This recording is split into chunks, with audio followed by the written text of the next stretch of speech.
വൈകാരികമായ ഒരു നിമിഷത്തിലൂടെയാണ് ഞാൻ കടന്നു പോകുന്നത്. കുറെ ഒരു 10, 28, 29 വർഷങ്ങൾക്ക് മുമ്പ് കിരീടമില്ലാത്ത രാജാക്കന്മാർ എന്ന് പറയുന്ന ഒരു സിനിമയിൽ ഞാൻ അസോസിയേറ്റ് ഡയറക്ടറായിട്ട് വർക്ക് ചെയ്യാൻ. അതിന്റെ സംവിധായകൻ കലാഭവൻ അൻസാർ എന്ന് പറയുന്ന ആളാണ്. കലാഭവൻ അൻസാറിന്റെ കിരീടമില്ലാത്ത രാജാക്കന്മാരിൽ ഞാൻ അസോസിയേറ്റ് ഡയറക്ടറായിട്ട് വർക്ക് ചെയ്യുമ്പോൾ അൻസാർക്ക് പറഞ്ഞാണ് ഞാൻ ആദ്യം കലാഭവൻ മണി എന്ന് പറയുന്ന ഒരു പേര് കേട്ടിട്ടുണ്ട്. അതിനു മുമ്പ് ദിലീപ് പറഞ്ഞ് ഞാൻ കേട്ടിട്ടുണ്ട്, സല്ലാം എന്ന് പറഞ്ഞ സിനിമയിൽ ഒരു ചങ്ങാതി വരുന്നുണ്ട്, അവനൊരു കലക്കും എന്നൊക്കെ പറഞ്ഞ് ഞാൻ കേട്ടിട്ടുണ്ട്. പക്ഷെ കൂടുതൽ ഞാൻ കേൾക്കുന്നത് ഈ കിരീടമില്ലാത്ത രാജാക്കന്മാർ എന്ന് പറയുന്ന സിനിമയുടെ സെറ്റിൽ വെച്ചാണ്. അൻസാർക്ക് മണിക്ക് പെർഫോം ചെയ്യാൻ വേണ്ടിയിട്ടുള്ള സീനുകളെല്ലാം എഴുതി വെച്ചിട്ടുണ്ട്. എന്നിട്ട് എന്നോട് പറഞ്ഞു, ഇതൊന്നും ഒന്നല്ല കേട്ടോ, അവൻ വന്നു കഴിഞ്ഞാൽ അവൻ കയ്യിൽ നിന്നിട്ട് ഇതൊക്കെ ഇംപ്രവൈസ് ചെയ്തിട്ടാണ് ചെയ്യാൻ പോകുന്നത്. അപ്പൊ ഞാൻ ഈ ആളെ കാത്തു നിൽക്കണം. അപ്പൊ സല്ലാപം എന്ന് പറയുന്ന സുന്ദർദാസ് സംവിധാനം ചെയ്യുന്ന സിനിമ ഒറ്റപ്പാലത്ത് എന്റെ നാട്ടിൽ ഷൂട്ടിംഗ് നടക്കുന്നുണ്ട്, സംഭവം ഒറ്റപ്പാലം ചെറുതുരുത്തി ഭാഗത്ത്. ആ സിനിമയിൽ അഭിനയിച്ചുകൊണ്ടിരിക്കുകയാണ് മണി. അത് ആ ഷൂട്ടിംഗ് കഴിഞ്ഞിട്ട് ഇങ്ങോട്ട് നമ്മളുടെ സിനിമയിൽ ജോയിൻ ചെയ്യും. അപ്പൊ മണിയെ കാത്തിരിക്കുന്ന ഒരു ദിവസങ്ങളായിരുന്നു. അങ്ങനെ മണി വരുന്നു. മണി ആദ്യം കണ്ടത് എനിക്ക് ഇപ്പോൾ ഓർമ്മയുണ്ട്. നല്ല ബെൻ ജോൺസനെ പോലെയൊക്കെ നല്ല ആരോഗ്യവാനായിട്ടുള്ള എഡ്ഡി മർഫി, ബെൻ ജോൺസൺ എന്നൊക്കെ പറയുന്ന നമ്മുടെ ഹോളിവുഡിൽ കണ്ടിട്ടുള്ള താരങ്ങളെ പോലെ ബലിഷ്ഠ ശരീരമുള്ള ഒരു ചെറുപ്പക്കാരൻ. എനിക്ക് തോന്നുന്നു ഞാൻ കണ്ടിട്ടുള്ള ആക്ടേഴ്സിലെ ഏറ്റവും ആരോഗ്യമുള്ള ആളായിരുന്നു മണി. ഏറ്റവും സ്റ്റാമിനയുള്ള ആളാണ്. മണിക്കൂറുകളോളം പെർഫോം ചെയ്താലും തളരാത്ത ഭയങ്കര എനർജി ലെവലുള്ള ഒരാള്. അതിമനോഹരമായിട്ട് പാടുന്ന, ഈ മൃഗങ്ങളെയൊക്കെ ഇമിറ്റേറ്റ് ചെയ്യുന്നത് അന്ന് ആ സെറ്റിൽ വെച്ചിട്ട് എനിക്ക് കാണിച്ചിട്ടുണ്ട്. ഞങ്ങളുടെ റൂമിൽ വൈകുന്നേരം ഷൂട്ടിംഗ് കഴിഞ്ഞ് പോകുന്ന സമയത്ത് റൂമിൽ ആ മൃഗങ്ങളെയൊക്കെ ഇമിറ്റേറ്റ് ചെയ്യുന്നത് കാണിച്ചു തന്നിട്ടുണ്ട്. നാടൻ പാട്ട് പാടി തന്നിട്ടുണ്ട്. അപ്പൊ ആ കാലത്ത് ആ സമയത്ത് ഞാൻ മണിയോട് എപ്പോഴും പറയും, മണി ഇതെല്ലാം കൂടി എടുത്തിട്ട് ഒരു സിനിമയിൽ പ്രയോഗിക്കരുത്. ഒരുപാട് കാര്യങ്ങൾ അറിയാലോ, കുറേശ്ശെയൊക്കെ പുറത്തിറക്കാൻ പാടുള്ളൂ. ഒരുമിച്ച് കാണിച്ചിട്ട് അതിന്റെ എക്സൈറ്റ്മെന്റ് കളയരുത് എന്ന് എപ്പോഴും മണിയോട് പറയും. മണിയുമായിട്ടുള്ള ബന്ധം പിന്നീട് ഞാൻ ചെയ്ത ആ പടം കിരീടമില്ലാത്ത രാജാക്കന്മാര് ഷൂട്ടിംഗ് പൂർത്തിയാകുന്നതിന് മുൻപ് സല്ലാപം റിലീസായി. ഞങ്ങളെല്ലാവരും സെറ്റിൽ നിന്ന് ഒരുമിച്ച് സല്ലാപം കാണാൻ പോയി. മണി ഞങ്ങളോടൊപ്പം ഉണ്ടായിരുന്നില്ല. മണി ചാലക്കുടിയിലേക്ക് വന്നു തോന്നുന്നു സിനിമ കാണാൻ വേണ്ടി. ഞങ്ങൾ എറണാകുളത്ത് എല്ലാവരും കൂടി പോയിട്ട് കണ്ടു. അതിൽ മണി വളരെ ശ്രദ്ധേയമായ ഒരു റോളില് അഭിനയിച്ചു. കിരീടമില്ലാത്ത രാജാക്കന്മാരും കഴിഞ്ഞ് പിന്നെ മണി ഇങ്ങനെ ഒരു റോക്കറ്റ് കുതിച്ച് പോകുന്നത് പോലെ ഉയരങ്ങളിലേക്ക് കുതിക്കുന്നത് ഞങ്ങളെല്ലാവരും സന്തോഷത്തോടു കൂടിയിട്ട് കണ്ടു. പിന്നീട് ഞാൻ സംവിധായകനായി എന്റെ ഒരു മറവത്തൂർ കനവ് എന്ന് പറയുന്ന സിനിമയിൽ മണി ഒരു പ്രധാനപ്പെട്ട റോളിൽ അഭിനയിച്ചു. അത് കഴിഞ്ഞ് ഗൾഫിലേക്കുള്ള ഒരു യാത്രയിൽ, ഒരു ഗൾഫ് ട്രിപ്പിൽ, എനിക്ക് മിമിക്രിയായിട്ടൊന്നും യാതൊരു ബന്ധമില്ല. പക്ഷെ ഈ സ്റ്റേജ് ഡയറക്ഷനും കാര്യങ്ങൾക്കൊക്കെ വേണ്ടിയിട്ട് GS വിജയനോടൊപ്പം എന്നെയും ദുബായിലേക്ക് ആ ട്രിപ്പിൽ അറേബ്യൻ, അതിന്റെ പേര് ഞാൻ ഓർക്കില്ല, അറേബ്യൻ എക്സ്പ്രസ് അങ്ങനെ മറ്റാണ് അതിന്റെ പേര്.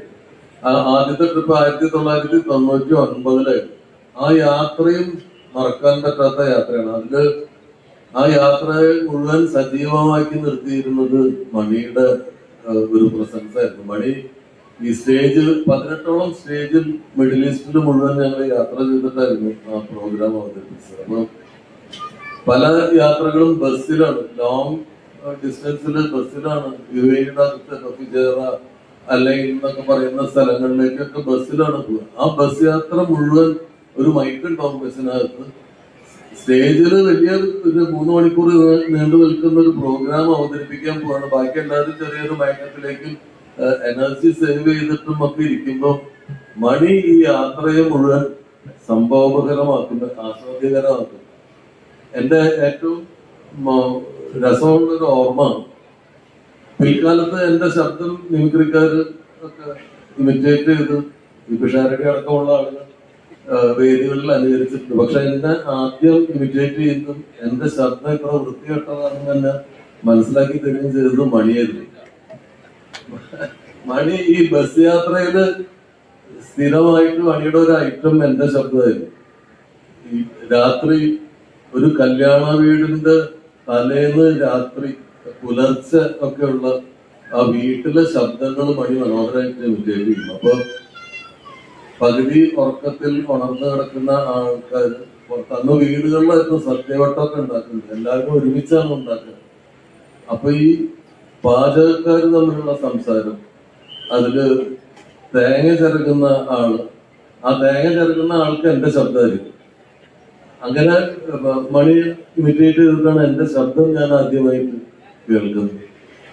ആ യാത്ര അതിനുശേഷം പട്ടാളം എന്ന് പറയുന്ന എന്റെ സിനിമയിൽ മണി വീണ്ടും അഭിനയിച്ചു. അത് കഴിഞ്ഞ് വീണ്ടും ദുബായില് മിഡിൽ ഈസ്റ്റിൽ നടത്തിയ മറ്റൊരു യാത്ര, അറേബ്യൻ ത്രില്ലർ എക്സ്പ്രസ് എന്ന് പറയുന്ന പ്രോഗ്രാം. ആ പ്രോഗ്രാമിലും മണി ഉണ്ടായിരുന്നു. അപ്പം ഈ രാമകൃഷ്ണനെയൊക്കെ ഞാൻ നമ്മൾ നേരിട്ട് കണ്ടിട്ടില്ല തോന്നുന്നു, കണ്ടിട്ടില്ല. പക്ഷെ രാമകൃഷ്ണനൊക്കെ എനിക്ക് ഭയങ്കര നന്നായിട്ടാണ്. രാമകൃഷ്ണൻ എന്റെ അനിയൻ തന്നെയാണ്. കാരണം മണി വീട്ടുകാര്യങ്ങളൊക്കെ പറയുമ്പോ ഒക്കെ ഉള്ള ഒരാളാണ് രാമകൃഷ്ണൻ. രാമകൃഷ്ണനൊക്കെ ദിലീപിന്റെ അനിയൻ അനൂപ്, മണിയുടെ അനിയൻ രാമകൃഷ്ണൻ ഒക്കെ നമ്മളുടെ സഹോദരങ്ങളായിട്ടാണ് തോന്നുന്നത്. ഒരു കുടുംബം പോലെ ഞങ്ങൾ കഴിഞ്ഞിട്ടുള്ള ഒരു കാലമാണ്. മണി ഉള്ള ഒരു സ്ഥലത്ത് ഒരു ഭയങ്കര എനർജി. എന്നേക്കാൾ 5 വയസ്സിന് ഇളയതാണ് മണി. എന്നേക്കാൾ 5 വയസ്സ് പ്രായം കുറവാണ്. തമിഴില് തെലുങ്കില് ഒക്കെ അവരുടെയൊക്കെ ആവേശമായി മാറാൻ കഴിഞ്ഞ ഒരു കലാകാരൻ. ഒരു കൊള്ളിയാൻ പോലെ ഇങ്ങനെ ജീവിതത്തിലെ ഏറ്റവും യൗവനം നിറഞ്ഞു നിൽക്കുന്ന ഒരു സമയത്ത്, കരിയറിന്റെ ഒരു പീക്കിൽ നിൽക്കുന്ന സമയത്ത് അപ്രത്യക്ഷനായി. മണി ഒരു നടൻ എന്നുള്ള നിലയിൽ മാത്രമല്ല ഞാൻ മണിയെ കാണുന്നത്. മണി പാർശ്വവൽക്കരിക്കപ്പെട്ട ഒരു സമൂഹത്തിന്റെ പ്രതീക്ഷയുടെ പേരാണ് മണി. ഒരു എളിയ നിലയിലുള്ള ഒരാൾക്ക്, ഒരു കലാകാരന് എത്ര ഉയരങ്ങളിൽ എത്താമെന്നുള്ളതിന്റെ തെളിവാണ് മണി. മണി ഒരു പ്രതീക്ഷയാണ്. ഇവിടെയുള്ള എല്ലാ കലാകാരന്മാരുടെയും പ്രതീക്ഷയാണ്.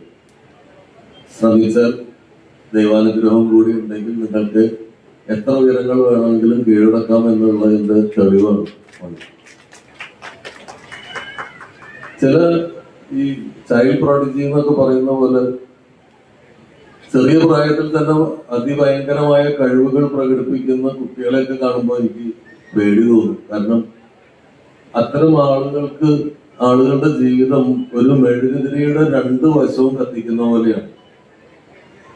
നമുക്ക് വലിയ കഴിവുകളൊന്നും ദൈവം തരാത്തതിന് ചിലപ്പോൾ നമ്മൾ നന്ദി പറയും. കാരണം അതുകൊണ്ട് കുറച്ചു കാലം കൂടി നമ്മൾ ജീവിച്ചിരിക്കും. വലിയ കഴിവുകളുള്ള ആളുകളുടെ ജീവിതം ഈ ഒരു മെഴുകുതിരി 2 വശത്തും കത്തിക്കുന്ന പോലെയാണ്. പെട്ടെന്ന് കത്തിത്തീരും. മണിയുടെ ജീവിതത്തിലും അതാണ് സംഭവിച്ചത്. പക്ഷെ മണി ഒരു മാതൃകയായി, മണി ഒരു പ്രതീക്ഷയായി നമ്മളുടെ ഇടയിലെല്ലാം ജീവിച്ചിരിക്കുന്നുണ്ട്. മണിയെ മറന്നിട്ടുള്ള ഒരു ദിവസം പോലും ഉണ്ടാവില്ല. നിങ്ങൾ യൂട്യൂബിലോ അല്ലെങ്കിൽ നിങ്ങളുടെ മൊബൈൽ ഫോണിലോ വാട്സപ്പിലോ ഫേസ്ബുക്കിലോ ഇൻസ്റ്റയിലോ മണിയുടെ ഒരു രംഗമോ മണിയുടെ ഒരു പാട്ടിന്റെ 2 വരിയോ കേൾക്കാതെ ഒരു ദിവസവും കടന്നുപോയി. ഒരാൾ കടന്നുപോയിട്ട് 10 വർഷങ്ങൾ. എന്നെ സുന്ദർജി വിളിച്ചിട്ട് 10ാം വാർഷികമാണെന്ന് പറഞ്ഞപ്പോൾ ഞാൻ ഞെട്ടലോടുകൂടി തിരിച്ചറിയുന്നത് 10 വർഷങ്ങൾ കഴിഞ്ഞു മണി കടന്നുപോയിട്ടുള്ളത്. മണിയെ പോലെ ചിലപ്പോൾ മണിയേക്കാളും വലിയ കലാകാരന്മാർ നമ്മുടെ കേരളത്തിൽ ജീവിച്ചിരുന്നിട്ടുണ്ട്. സിനിമയിൽ തന്നെ വലിയ വലിയ പൊസിഷനിൽ ഉണ്ടായിരുന്ന നടന്മാരുണ്ടായിട്ടുണ്ട്. പക്ഷെ അവർക്കാർക്കും അവരുടെ കടന്നുപോകുന്നതിന് ശേഷം ഒരു 10 വർഷങ്ങൾക്കിപ്പുറം ഇതുപോലൊരു ആൾക്കൂട്ടം ആദരാഞ്ജലി അർപ്പിക്കാൻ 10 വർഷങ്ങൾക്ക് ശേഷം വരും. അല്ലെങ്കിൽ അവരുടെ നാടൊന്നും 1-2 ചരമവാർഷികങ്ങൾക്കപ്പുറം അനുസ്മരണം നീണ്ടുപോയിട്ടില്ല. മണി ഈ സമൂഹത്തിൽ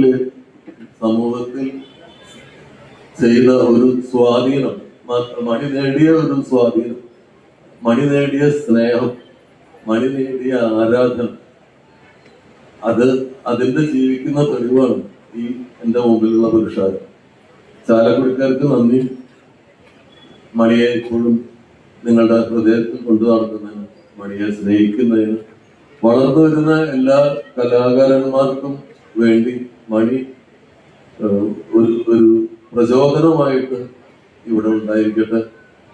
എല്ലാ വർഷവും ഈ ദിനം മണിക്ക് വേണ്ടി നിങ്ങൾക്ക് ഒത്തുകൂടാൻ കഴിയട്ടെ. കൂടുതൽ ആളുകളുടെ പങ്കാളിത്തമുള്ള വലിയ പരിപാടികൾ ഇവിടെ നടക്കട്ടെ. എന്നേക്കാൾ ഓർമ്മകളുള്ള ആളുകളുണ്ട് ഇവിടെ.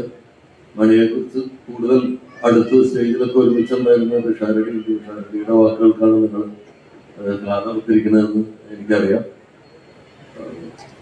മണിയുടെ ഓർമ്മകൾക്ക് മുമ്പിൽ കൂപ്പുകയോട് Thank you.